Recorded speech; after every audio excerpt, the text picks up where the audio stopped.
Hello, everyone. My name is John Rourke, and welcome to my English 1 Enriched virtual open house. Over the next few minutes, I'm just going to be going over with you guys what we do in class and some of the stuff you can expect to see later on. The first thing I want to address is this is going to be a very short overview of what we do. And if you have any more questions, anything more specific that I haven't addressed or I can help you understand further, my email address is down at the bottom of this page. It's rourke.j@rochesterschools.com. If you'd rather talk to me on the phone, if you want to just shoot me an email and we can find a time that works for both of us, and I'd be more than happy to talk to you. All right, so let's get this started. So the first thing is we have a welcome slide, which is meant to mimic my daily agenda in class. Every day in class, when your students come in, they can expect to see an agenda outlining what we'll be doing that day. Normally it has the date on it, any assignments, just pretty basic stuff to let them know what they're in for. And yes, the little cheesy cartoons of me are on every slide, just like they will be on this one. So for this virtual open house, we'll be doing a little bit of a course overview.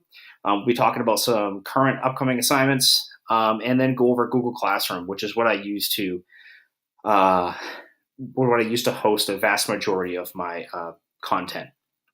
Okay, so the first thing I want to talk about is competencies. Competencies are not new, but for English class, we might do them a little bit differently than other classes. So we have 4 competencies in English. We have reading, writing, language, and speaking, listening, and viewing. They are broken down as it shows here. Reading and writing are both worth 30%. Language is worth 25%, and speaking and listening are 15%. One of the biggest things I think to keep in mind are that all 4 competencies need to be passed in order to pass the course. If they fail one competency, they will not get a passing grade for the course. I think that's super important to remember. And if you have any questions about that, again, please let me know. All right, course overview continued. Some of the text that we are doing, we currently are reading Romeo and Juliet. I think with both classes, it's going very well. I would like to think that a lot of the students are liking it, but if you ask them, you might get a little bit more of an honest answer. But I think it's going really well. We'll also be doing a short story unit, which is one of my personal favorites, and it lets students have a lot of choice as well as time to work at their own pace. Really big fan. We'll be reading a novel called The Other West Moor, and there may be some other stuff in there. For writing assignments, we have in-class prompt responses that we do usually on a daily basis. They are sort of journal entries, things of that nature. They'll be writing a personal narrative. They have an argumentative essay, and they will also be doing their PACE, which is their performance assessment that we have coming up in a few weeks. All right. Now, the next and last part of our course overview, which I know this is a very brief overview. We do lots of stuff. We have 90 minutes, 5 days a week. We have a lot of stuff. The last part of this is weekly vocabulary. At the beginning of every week, they're given 20 words. We fill in our vocab sheets that they can probably show you if you'd like to see. And we'll do an activity each day following it to reinforce that vocab. And at the end of the week on Fridays, we usually have a summative assessment. An exception might be if we have a shortened week.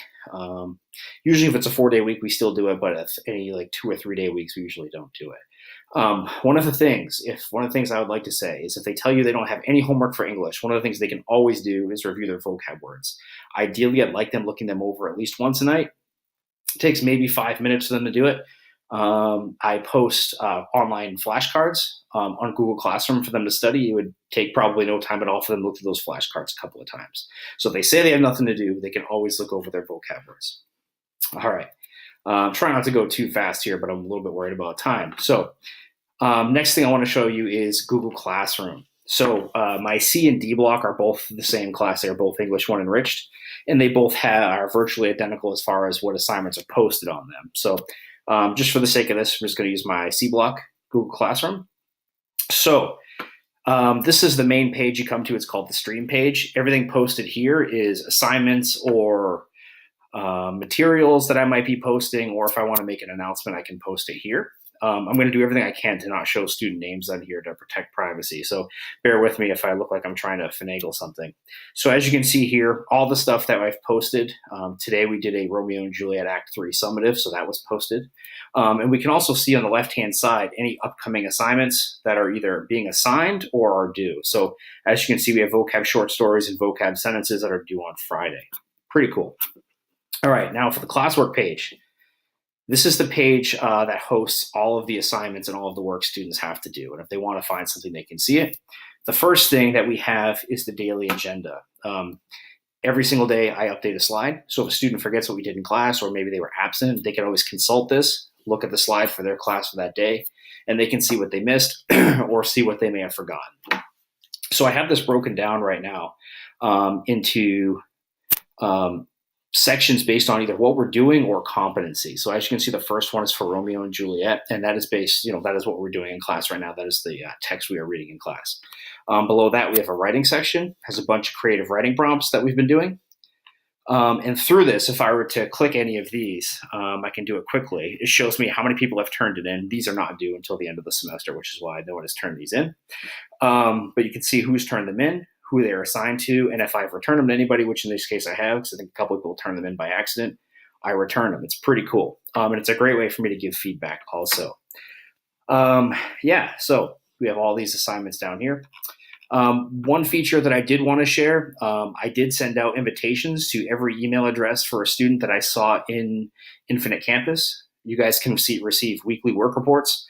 It'll tell you up to the day any assignment that your son or daughter may be missing or didn't turn in, or maybe turned in late. It will show you all of those. It'll also show any in-class announcements, as well as any upcoming assignments that are posted in Google Classroom but have not been due yet.